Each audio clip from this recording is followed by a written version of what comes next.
अस्सलाम वालेकुम, मैं हूं मुनीज़ा जहांगीर और आप देख रहे हैं प्रोग्राम स्पॉटलाइट। तहरीक इंसाफ के इस्लामाबाद एहतजाज के खिलाफ ताजरों की तौहीन अदालत की दरख्वास्त की समाअत करते हुए आज chief justice Islamabad high court Aamir Farooq ने कहा कि हुकूमत को इस्लामाबाद बंद नहीं करना चाहिए था। याद रहे कि इसी अदालत ने तहरीक इंसाफ को इस्लामाबाद में जलसा करने की इजाज़त नहीं दी थी। आज चीफ जस्टिस आमिर फारूक ने वजारत दाखिला की नुमाइंदे की सरजनिश करते हुए कहा कि आपने इस्लामाबाद इस तरह बंद कैसे कर दिया, मैं खुद भी अदालत नहीं पहुंच सका और ख़ुद ही अपने हुक्मनामे का शिकार हो गया।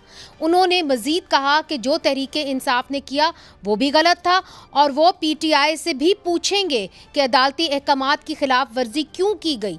चीफ जस्टिस आमिर फारूक की वजारत दाखिला को तफसीली रिपोर्ट जमा कराने की हदायत उन्होंने कर दी है और कहते हुए कहा है कि केस की जो समाअत है वो आइंदा हफ्ते तक मुलतवी भी उन्होंने कर दी है। तहरीक इंसाफ ने क्या इस्लामाबाद जलसा करके तौहीन अदालत की या हुकूमत ने सब कुछ बंद करके अदालत के अहकामात की गलत तशरीह की? इस पर बात करने के लिए हमारे साथ मौजूद है तहरीक इंसाफ के सेक्रेटरी इत्तलात जनाब शेख वकास अकरम साहब। बहुत बहुत शुक्रिया शेख साहब, आपने हमें ज्वाइन किया। आज जो इस्लामाबाद हाई कोर्ट ने कहा कि आपने तौहीन अदालत की, तो मुझे सर ये बताइए जो नया कानून लाया गया है उसके तहत आपने 7 दिन पहले इजाज़त मांगनी होती है जलसा करने की, तो आपने ऐसी कोई दरख्वास्त की थी कि संगजानी पे हमने जलसा करना है तो आप हमें इजाज़त दें? जी, हमने संज्ञानी के हवाले से कोई दरख्वास्त नहीं दी थी। Keeping in view the historical perspective, जिस वक्त आपको याद होगा कि पहला जलसा जो डिले किया गया था खान साहब को 7 बजे जेल खुलवा के रिक्वेस्ट की गई थी, उसमें हमें NOC दिया गया था। मगर NOC के बाद इंतजामिया ने, इस वसाई हुकूमत ने जो किया वहां लोगों के साथ, रस्ते ब्लॉक किए, कंटेनर्स लगाए, एंटी टेररिज्म एक्ट के तहत FIRs दी, अनप्रोवोक्ड सेलिंग की और लोगों को डिटेन किया, गिरफ्तार किया। दोबारा लाहौर में हमें परमिशन दी गई, NOC उठा के शहर से बाहर फेंका गया, पूरे शहर को कंटेनर से बंद किया गया, हमारे लोगों को डिटेन किया गया, उठाया गया। तो वो इजाजत लेना, इजाजत देना, ये तो इस हुकूमत ने मजाक बना लिया। सर एक चीज मुझे क्लियर कर दीजिए, क्योंकि आपके जो सर, अगर आपको मेरी आई डोंट नो मुझे आपको मेरी आवाज आ रही है कि नहीं, मगर एक बहुत कंफ्यूजन है। आपकी पार्टी से भी ये बात आती रही, बैरिस्टर सैफ ने कहा कि जब फैसला कर लिया गया था कि संजानी जाना है तो फिर D चौक का रुख क्यों किया गया? फिर हमने देखा कि बुशरा बीबी की जो तर्जुमान है और फिर उनकी जो हमशीरा हैं, उन्होंने कई टीवी प्रोग्राम्स पे आके कहा कि जी हमारा ओरिजिनल प्लान था कि हमने D चौक जाना है। इमरान खान साहब ने मुझे कहा था कि आप D चौक जाएं और अगर कोई प्लान में तब्दीली आए तो मैं आपसे बात करूंगा, आपको हिदायत दूंगा और उसके मुताबिक आप प्लान चेंज करिएगा, नहीं तो आपने किसी की नहीं सुननी और आपने D चौक की तरफ जाना है। तो उसके बाद आपके कुछ जो लोग हैं उन्होंने कहा कि ऐसा नहीं था, खान साहब ने अपना फैसला तब्दील किया, जिस तरह बैरिस्टर गौहर ने कहा कि फैसला तब्दील किया और उन्होंने कहा कि हमने संजानी ही जाना है। मगर आज जो ट्वीट आई है और जो कल खान साहब ने बातचीत की है जर्नलिस्ट से, उसके अंदर बड़े वाज़े तौर पे खान साहब ने कहा बुशरा बीबी को मैंने हदायत दी थी कि एहतजाज को किस तरह इस्लामाबाद लेकर जाना है, उन्होंने जो किया मेरी हदायत के मुताबिक ही किया। सो क्या खान साहब चाहते थे कि बुशरा बीबी जो आपका एहतजाज है उसको D चौक लेके जाए? देखिए, पहली बात तो ये है, मैं थोड़ी सी कंफ्यूजन जो है वो जैसे आपने कहा मैं उसको दूर कर देता हूँ। जब बुशरा बीबी यहाँ पे आई तो बुशरा बीबी ने यही कहा कि मैं इमरान खान साहब का दिया हुआ पैगाम तमाम लोगों तक पहुँचाना चाहती हूँ। उस पर आपको याद होगा कि एक मीटिंग बुलाई गई KP में, जहाँ पंजाब के 4 रीजन्स थे। उन रीजन्स के अंदर बुशरा बीबी ने D चौक जो है वो अनाउंस किया, क्योंकि उससे अलीमा खान साहबा ने जब पहले आके खान साहब का पैगाम दिया तो शी सेड कि ये सिर्फ इस्लामाबाद है। मगर जब बीबी ने आके तफसीली खान साहब का पैगाम दिया तो उन्होंने ये कहा कि ये D चौक है। अच्छा, उसके बाद चीफ मिनिस्टर भी D चौक कह चुके थे। अब आप लोगों को मोबिलाइज कर रहे हैं पिछले 10-12 दिनों से D चौक कह के, एक बड़ा चार्ज नौजवान क्राउड है जिसको बताया जा रहा है। फिर जब वो वहां पहुंच जाता है तो इस दौरान एक सिचुएशन डेवलप होती है जिस वक्त आपको याद होगा 26 नंबर चुंगी पे अनप्रोवोक्ड शेलिंग और फिर लाइव एम्यूनिशन इस्तेमाल किया गया। वालों को जराए बता रहे हैं और हमारे जो लोग तो जख्मी हुए कि लाइव एम्यूनिशन भी इस्तेमाल किया गया। तो उस दौरान एक डेवलपमेंट ये थी कि बैरिस्टर गौहर और बैरिस्टर सैफ को इमरान खान साहब से मिलने की इजाजत दी गई। वो वहां पे गए बकौल उनके keeping in view the situation. Khan साहब ये मान गए थे कि संजानी जाना है, but at the end of the day वो पैगाम किसी तरीके से क्या उसे कहते हैं कि कम्युनिकेट नहीं हो सका जिस तरीके से होना चाहिए था। एक बात मुझे आप समझाएं, इधर ही रुक जाएं सर। शेख वकास साहब, आपने कहा कि कम्युनिकेट नहीं हो पाया, अब पूरा मुल्क स्टैंड स्टिल था, पूरा इस्लामाबाद कैपिटल बंद था, इतना अहम पैगाम कम्युनिकेट करना बहुत आसान था। आप लैंडलाइन पे कॉल कर सकते थे अडयाला जेल, आपके फ़ोन लिंक्स उस वक्त चल रहे थे, बुशरा बीबी की नुमाइंदे जो है उन्होंने कंफर्म कर दिया है। क्यों नहीं इतना इम्पोर्टेंट पैगाम जिसके तहत ये खून खराबा रुक सकता था, आप संजानी जा सकते थे? अडयाला वाली बात आप कैसे कर रही हैं? सर अडयाला वाली बात मैंने नहीं की, तो वो अंदर चले गए थे। अडयाला वाली बात मैंने नहीं की, ये मिशाल यूसुफजई ने की है सर। वो मिशाल यूसुफजई ने ये बात की है, मैंने नहीं की ये बात, ये मिशाल यूसुफजई ने की है। देखिए मेरी बात, मैं मिशाल यूसुफजई की सफाइयां तो नहीं दे सकता हूँ, मैं तो पार्टी का तर्जुमान हूँ, मैं आपसे पार्टी की बात करूंगा। ठीक है जी। पहली बात यह है कि उस दिन जब खान साहब से हमारे बंदों की मुलाकात हो जाती है, फिर लैंडलाइन की क्या जरूरत है? दूसरी बात यह है कि कंटेनर्स और जहां पे बुशरा बीबी मौजूद थी वहां इर्द गिर्द तो कोई ऐसा जैमर्स और पता नहीं क्या क्या चीजें थी, हमारा तो राब्ता ही नहीं हो रहा था, सर्विसेज बंद की हुई थी। मैं खुद कोशिश करता रहा, कुछ ऐसी अनाउंसमेंट्स थी जो हम चाहते थे कि वहां मजमे में की जाए, कुछ साफियों की कंप्लेंट्स थी, वो दोस्त हमसे राब्ता कर रहे थे, बट हमारा राब्ता नहीं हो सक रहा था। कुछ अरसे तक, कुछ एक दिन तक तो मूवमेंट में सिक्योरिटी ऑफिसर से भी राब्ता होता रहा, बाद में वो राब्ता भी खत्म हो गया। तो उसके बाद ओरिजिनल प्लान डी चौक का ही था, डी चौक बताया गया था, तो वो they went along with the plan. अच्छा, अब एक सवाल और भी उठता है जो आपके अपने कारकुन कर रहे हैं, यही कह दिया। खान साहब ने तो अपनी बीवी की तरफदारी की है, जो ट्वीट आई है, मगर मैं आपसे एक बात पूछना चाहती हूँ, बड़ी अहम बात है तो सर। खुदा न खास्ता किसी ने को उनकी जो बुशरा बीबी के हवाले से कोई ऐसी बात तो कोई नहीं किया है। हम तो यही कह रहे हैं कि डी चौक का ओरिजिनल प्लान था, वो ओरिजिनल प्लान के ऊपर ही चले। अच्छा सर, सवाल ये उठता है कि आपके इख्तियार में है कि आप एफआईआर दर्ज करें। आपने 12 की लिस्ट जो है वो शाया की है, उसके अंदर 8 ऐसे लोग हैं, डेड बॉडीज़ हैं, जिनको हम खुद इंडिपेंडेंटली कंफर्म कर चुके हैं कि वो बुलेट वूंड्स के ज़रिए जो है जाँ बहक हुए। अब सवाल ये उठता है कि उनमें से ज़्यादातर जो हैं वो खैबर पख्तूनख्वा से हैं, तो वहाँ पे आप एफआईआर दर्ज क्यों नहीं कर पा रहे अब तक? देखें, पहली बात तो ये है कि बहुत सी जगहों पे इवन केपी है या पंजाब है या बलूचिस्तान है, जो शोहदा की मैयतें वहां पे पहुंची हैं, वहां पे ये हुकूमत और इनके कारिंदे जो हैं वो उनके वर्सा को, वो उनके लवाहिकीन को बाकायदा तौर पे थ्रेट्स दे रहे हैं, बाकायदा तौर पे तंग कर रहे हैं। अच्छा, जहां तक ये ताल्लुक था फौरी एफआईआर का, यूजली पहला वो तरीक़ाकार ये होता है कि लवाहिकीन और गुरसा में से मुद्दई बनाया जाता है, और जब वो नहीं होते हैं तो उसके बाद फिर पार्टी खुद एक्शन लेती है। मगर सर खैबर पख्तूनख्वा में आपकी हुकूमत है, आप इनको प्रोटेक्शन दे सकते हैं। जी दे रहे हैं, मैं आपको उधर तो आ रहा हूँ। तो वो सब के सब जो केपीके वाले हैं, उस हवाले से तमाम की तमाम तफसीलात मुकम्मल हो गई हैं। लॉयर्स की टीम जो है वो अपना सारा काम, ये देखें 302 की एफआईआर कराना, इसके लिए बहुत सी छोटी छोटी चीजें होती हैं जिसका ख्याल करना पड़ता है, वो कलेक्ट होती हैं, वो उन्होंने कर ली हैं, वो फाइल करने जा रहे हैं। अच्छा। अगर उनके वर्सा की तरफ से का हुकूमत कोई ऐसा वो करती है, नालायकी करती है, तो फिर ऑब्वियसली पार्टी उसके बाद का लाएअमल जो है वो फौरी कर देगी, जिसकी तरफ आप निशानदेही कर रही हैं। मगर ये तो नहीं हो सकता कि वारिस वहां बैठे हैं और पहले ही आप यहाँ से खड़े हो जाएं, इससे लीगल कॉम्प्लिकेशन होती हैं। वो सारी कवायद वारिसीन के लवाहिकीन के इकट्ठे हो चुके हैं। पंजाब में हमें प्रॉब्लम आ रहा है, जैसे वो एक दो नौजवान जो पंजाब वाले हैं, जैसे डेरा गाजी खान वाला नौजवान जो पिंडी में मुकीम है, उनके साथ, उनके घर वालों के साथ, उनकी फैमिली के साथ उनकी इतला के मुताबिक काफी जोर जबरदस्ती और उनको काफी थ्रेट किया जा रहा है। पंजाब में हमारे पास पिशीन में भी उनके खिलाफ, बलूचिस्तान में हमारे पास कोई मैकेनिज्म नहीं है। बलूचिस्तान में उनके खिलाफ तो एफआईआर भी दर्ज हो गई है उस फैमिली की, जिसने जिनके जो एक फर्द हैं जो मारे गए, उनके खिलाफ एफआईआर दर्ज होगी। सर एक बड़ा अहम सवाल है, चूंकि वक्त की किल्लत है, मैं चाह रही हूँ आपसे मैं कर लूँ।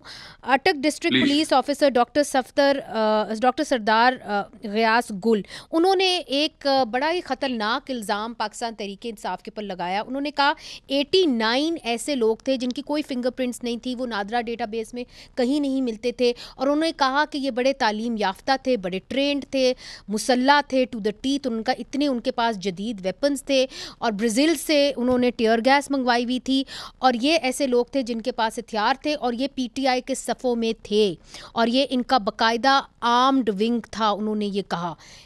इसके बारे में आप क्या कहते हैं? इसको मुस्तरद करता हूँ।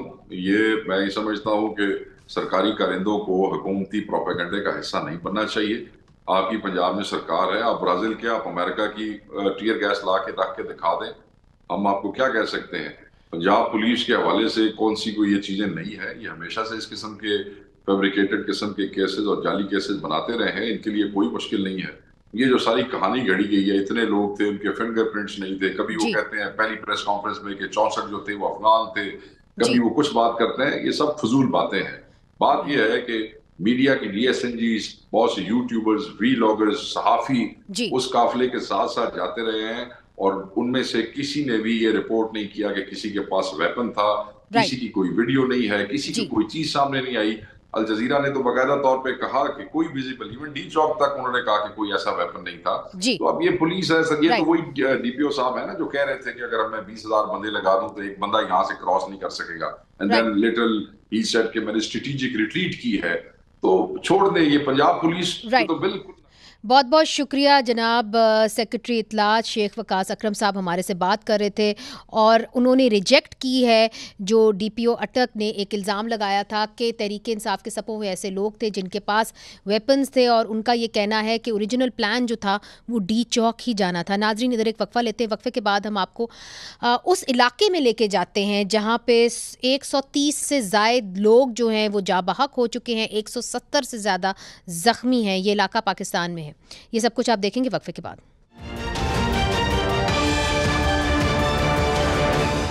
वेलकम बैक नाजरीन। 21 नवंबर से अब तक 130 अफराद हलाक हो चुके हैं और 170 से ज़्यादा लोग ज़ख्मी हैं।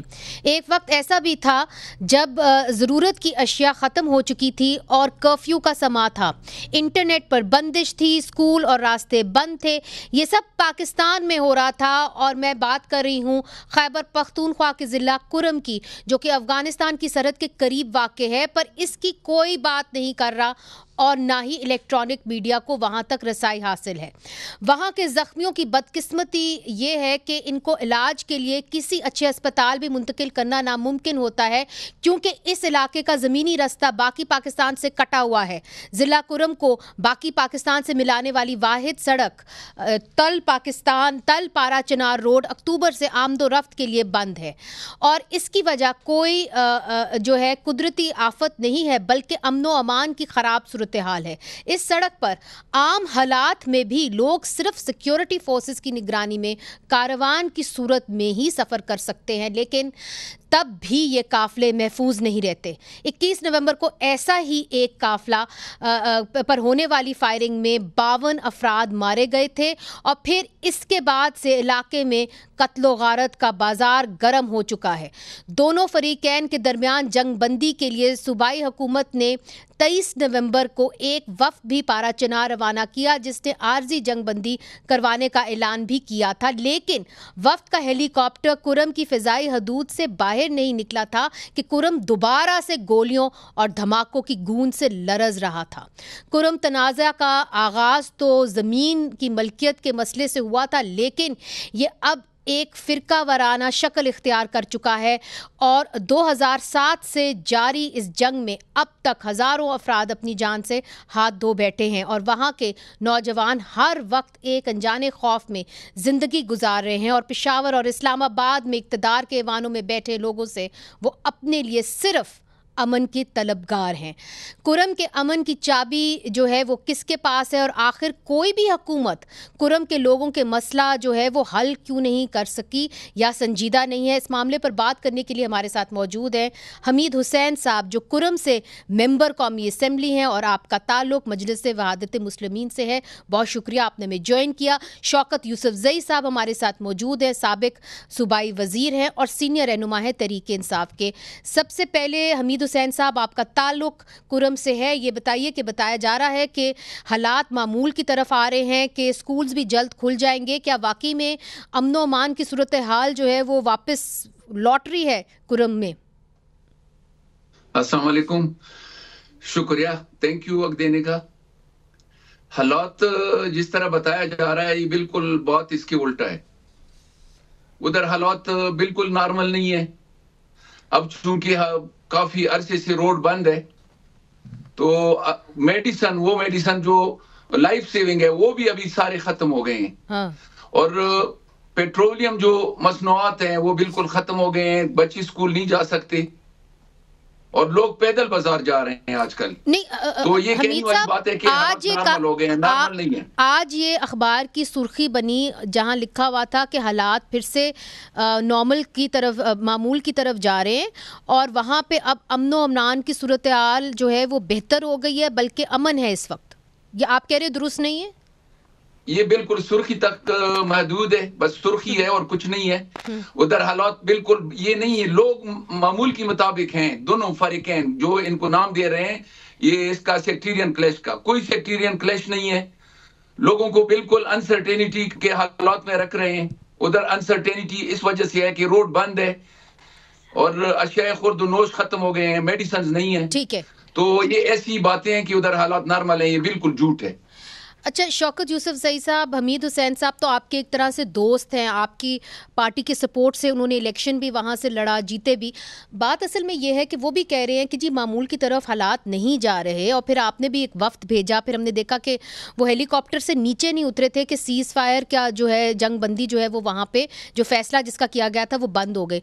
उतने में जो PTI है उन्होंने तैयारी करनी शुरू कर दी इस्लामाबाद की, और आपको संगीन जो है तंकीद का सामना करना पड़ा कि आपका फोकस तो कुरम की तरफ होना चाहिए था, आपका फोकस इस्लामाबाद की तरफ कैसे हो गया? क्या आपकी सीरियसनेस नहीं है इस मसले को हल करने की, या कि वो आपकी बात ही नहीं सुनते इसीलिए जो आपका वक्त आपने भेजा था वो भी नाकामयाब लौटा? देखिए, मैं अर्ज़ करता हूँ कि कुरम का इशू जो है वो बड़ा हसास है और इस पे सूबाई हुकूमत को भी और वफाकी हुकूमत को भी तवज्जो देने की ज़रूरत है और दोनों मिलकर इस मसले को हल कर सकते हैं। इसके अंदर जो लोग हैं, जो मुअज़्ज़िज़ीन हैं उस इलाके के, उसको भी उनको इन्वॉल्व करना पड़ेगा। तो गवर्नमेंट ने, सूबाई हुकूमत ने पहले कोशिश की कि जी इनकी सीज़ फायर हो जाए और कुछ हद तक उसमें कामयाबी हुई, गो के उसकी वायलेशन भी हुई लेकिन कुछ हद तक उसमें हुई। और उसके बाद जो वज़ीर आला साहब गए वहाँ पे ग्रैंड जरगा किया के लिए, वहाँ पे कोहाट गए, वहाँ पे उन्होंने वो ग्रैंड जरगे की बात की। और आज मेरे इत्तला के मुताबिक तकरीबन 125 रुकनी वफ़द जो है वो जा चुका है कुरम। अब ये तो मैं जो हमारे साथ हैं हमीद साहब वो इसकी कंफर्मेशन कर सकते हैं कि वो जरगा वहाँ पहुँच गया है और उनको जो टास्क दिया है क्या वहाँ लोग उसकी हिमायत करेंगे या उनसे ताउन करेंगे। तो ये सिर्फ उसका एक हल नहीं है कि वहाँ पे गवर्नमेंट कोई फोर्स इस्तेमाल करे या ज़बरदस्ती करे, जबकि ये चूँकि कबायली एरिया रह चुके हैं सारे। तो इसमें मेरे ख्याल से ये जो अमीर साहब हो गए, इस तरह के मुअज़्ज़िज़ीन लोग हैं वहाँ पे, वो उनको बिठा के इस मसले का हल निकाला जा सकता है। अच्छा। ज़बरदस्ती तो आप वन टाइम कर लेंगे, लेकिन मुस्तकिल हल के लिए लाजमी है कि जो वहाँ के जो कबाइल के अपने तरीक़ाकार है, कवायद है, उन पे अमल दरामद। अच्छा, मगर जो हमीद हुसैन साहब से पूछ लेते हैं कि ये जो 125 रुकन जो है ग्रैंड जिरगा ये जो गया है, जिस तरह के बता रहे हैं शौकत यूसुफजई साहब, उनकी वहाँ पे कबूलियत होगी कुरम के अंदर? और क्या वजह है कि जो पहले जो वफ्द गया था जिसके अंदर बैरिस्टर सैफ भी थे, वो हेलीकॉप्टर से नीचे नहीं उतरे थे और वहाँ पे जंग बंदी जो उन्होंने उसका ऐलान किया था और फिर हेलीकॉप्टर पे चढ़े थे, वो ख़त्म हो गई? अब हालात ऐसे हैं कि एक तो कंफ्यूजन है। आज एक जरगा चला गया है उधर, ये 125 बंदे बता रहे हैं जितना भी है, इससे मेरे ख्याल में सूबाई गवर्नमेंट का कोई ताल्लुक नहीं है। अच्छा। क्योंकि सूबाई गवर्नमेंट वजीर आला साहब जो गए थे कोहाट, उधर जो बातें हो गई, जो जरगा उन्होंने उधर तश्कील दिया, हाँ। वो जरगा अभी तक मैं उसके इंतजार में हूं, क्योंकि मुझे चीफ सेक्रेटरी साहब ने कहा था कि जब जाएंगे तो आपको मैं अरेंज करूंगा।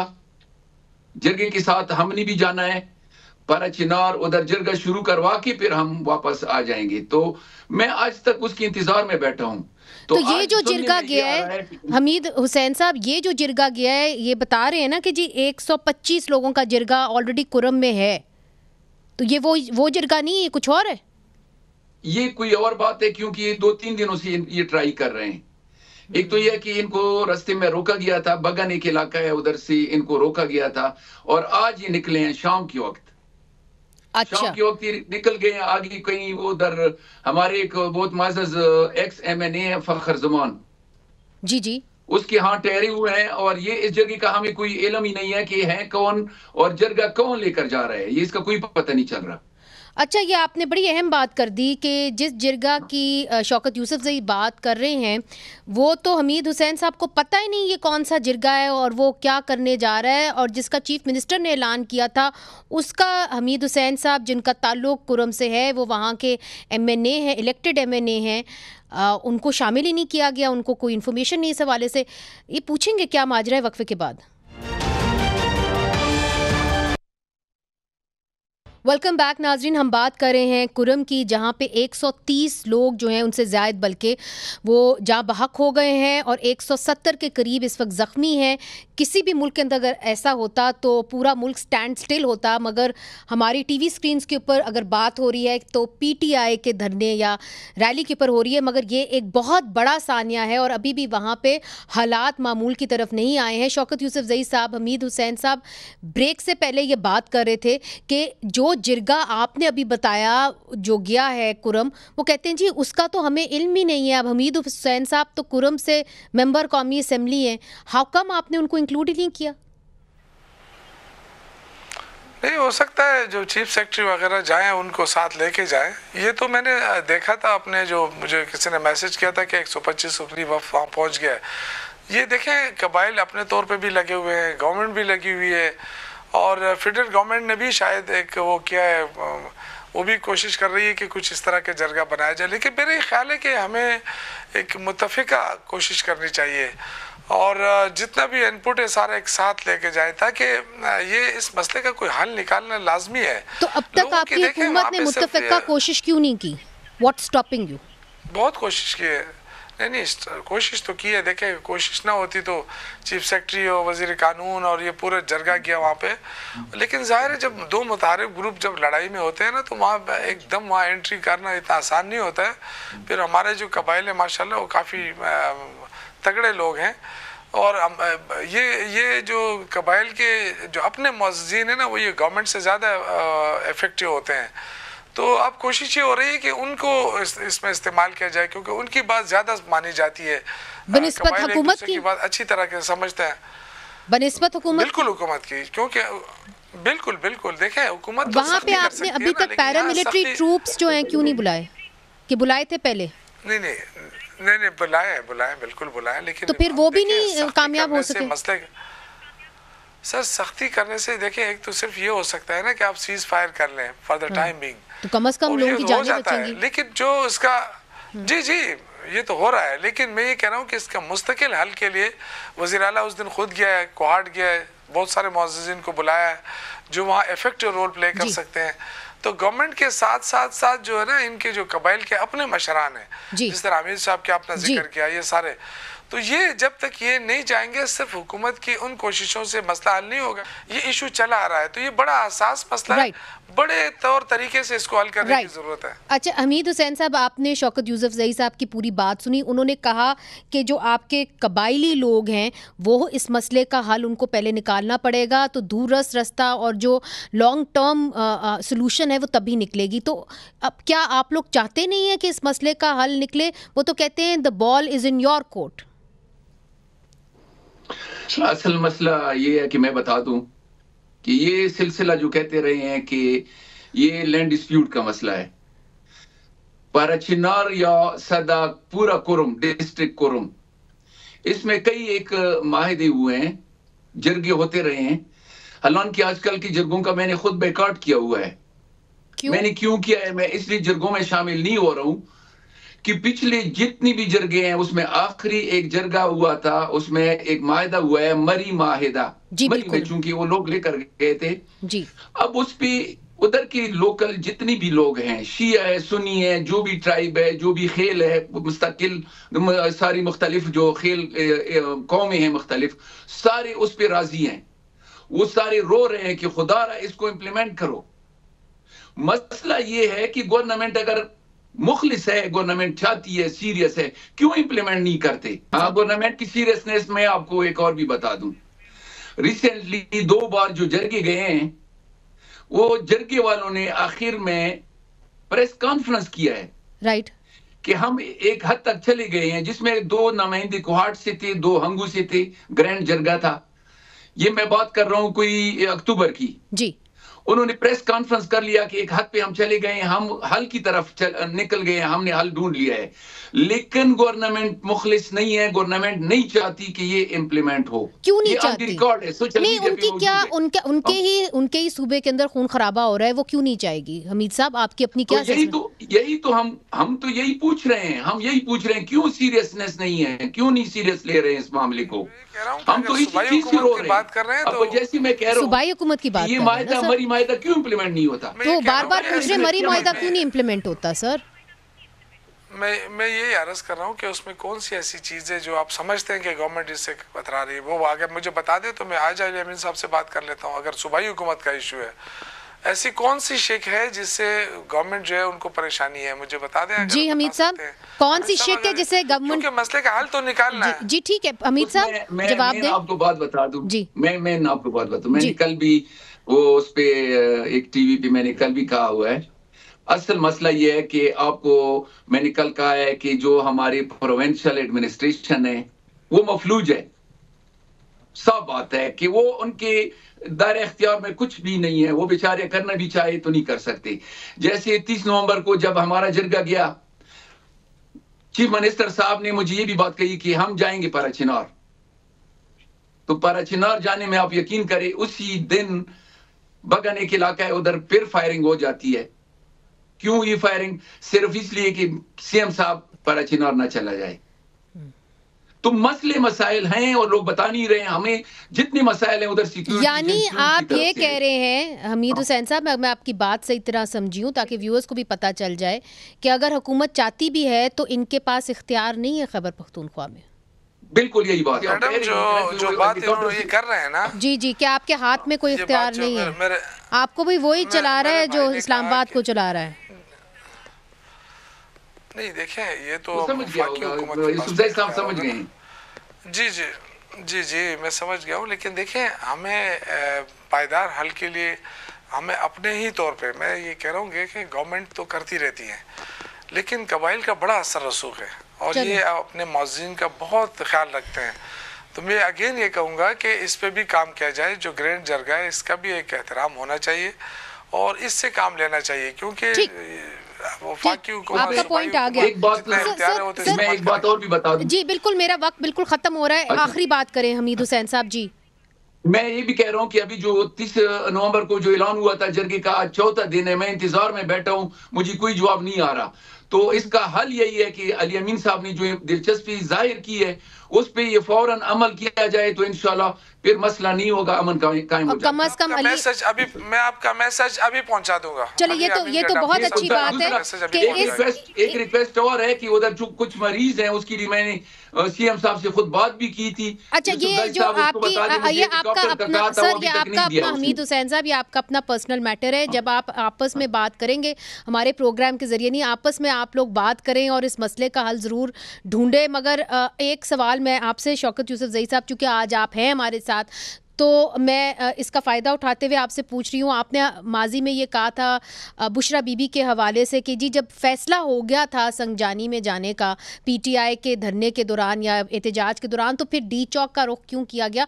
मगर आज जो इमरान खान साहब की तरफ से उन्होंने मीडिया से गुफ्तगू की है और उन्हीं के ट्विटर हैंडल से ये बात कही गई है, बुशरा बीबी को मैंने हदायत दी थी कि एहतजाज को किस तरह इस्लामाबाद लेकर जाना है, उन्होंने जो किया मेरी हदायत के मुताबिक ही किया। जिसका मतलब है कि इमरान खान साहब भी चाहते थे कि एहतजाज को डी चौक लेके जाया जाए। आप क्या कहेंगे? अब देखिए, बिल्कुल ये तो डी चौक का तो ऐलान हुआ था, इसमें तो कोई शक नहीं है ना कि खान साहब ने कहा था डी चौक में किया जाए। मैं तो उसकी बात कर रहा था जो बैरिस्टर सैफ साहब ने जो बात की उस पर टीवी पे आके उन्होंने कहा कि हम खान से मिले हैं, बैरिस्टर गौर साहब, और हम खान से मिले और खान ने कहा है कि अगर संजरानी पे भी आपको जगह मिलती है तो बैठ जाए। तो कंफ्यूजन कहाँ से पैदा हुई? बैरिस्टर साहब बात कर रहा था कि अगर खान जिनके हाथ में आपने कुनर का अमन डाला हुआ है, जो नहीं वो तो देखें वो तो बेचारा एक तर्जुमान है, वो अपने कोशिश तो करता है ना, उसके पास इतना इख्तियार तो नहीं होता है, लेकिन जो उसके जिम्मे होता है वही वो कर सकता है, उससे ज्यादा तो नहीं कर सकता। लेकिन जो उन्होंने कहा, फिर मैंने उस पर बात की कि अगर बैरिस्टर साहब ने ये कहा कि खान ने कहा है, तो मैंने कहा क्यों खान की बात नहीं मानी गई? मैं अभी भी उस पर कायम हूँ कि अगर खान ने कहा है तो हमें खान की बात माननी चाहिए थी। लेकिन चूंकि उसमें गलतियां तो थी, गलतियां ये थी कि हमारी जो मरकजी लीडरशिप थी ना बैन, वो तो गायब थी ना। वो अगर गायब ना होती तो हम डे टू डे मरकजी लीडरशिप गायब थी या नहीं थी, आज तो खान ने बड़े धड़ल्ले से ये अपनी ट्वीट जो है वो कर दी है और बता दिया है कि बुशरा बीबी साहिबा जिस तरह एक्ट कर रही थी वो उनके कहने के मुताबिक कर रही थी। तो फिर बैरिस्टर साहब ने संजानी का बयान क्यों दिया? आई डोंट नो, मुझे नहीं पता है कि वो जाहिर है वो कह रहे हैं खान ने बताया, तो बाद में उन्होंने कहा बुशरा बीबी मेरी बात नहीं मानी, वो जिद कर रही थी हमारी बात नहीं मानी। आपने बयान दिया ना? तो मुझे उन्होंने मैंने उनसे कहा कि भाई पार्टी है ना, हिरार्की पार्टी की हिरार्की फैसले तो पार्टी करती है, कोई एक इंडिविजुअल तो नहीं कर सकता। तो अगर पार्टी खान साहब ने कहा है तो पार्टी को उस पर डिसीजन लेना चाहिए था। मैंने ये कहा, मैं आज भी इस पे कायम हूँ। ठीक है, बहुत बहुत शुक्रिया जनाब, पार्टी को करने चाहिए। शौकत यूसुफजई साहब, आपने हमें बड़े अहम इशू के ऊपर ज्वाइन किया, और आपका भी बहुत शुक्रिया हमीद हुसैन साहब। हम उम्मीद करते हैं कि कुरम के अंदर जल्द अज जल्द जो है हुकूमत, ख़ास तौर पे पाकिस्तान तहरीक इंसाफ की सूबाई हुकूमत और वफाकी हुकूमत भी इसके ऊपर नज़र दोहराए, चूँकि 130 से ज़्यादा जानें चली गई हैं। आज भी मैं कहती हूँ कि अगर ये सब कुछ लाहौर में होता, कराची में होता, इस्लामाबाद में होता, तो इस पे बात ज़रूर होती। मुनीज़ जहांगीर को इजाज़त दीजिए, खुदा हाफिज़।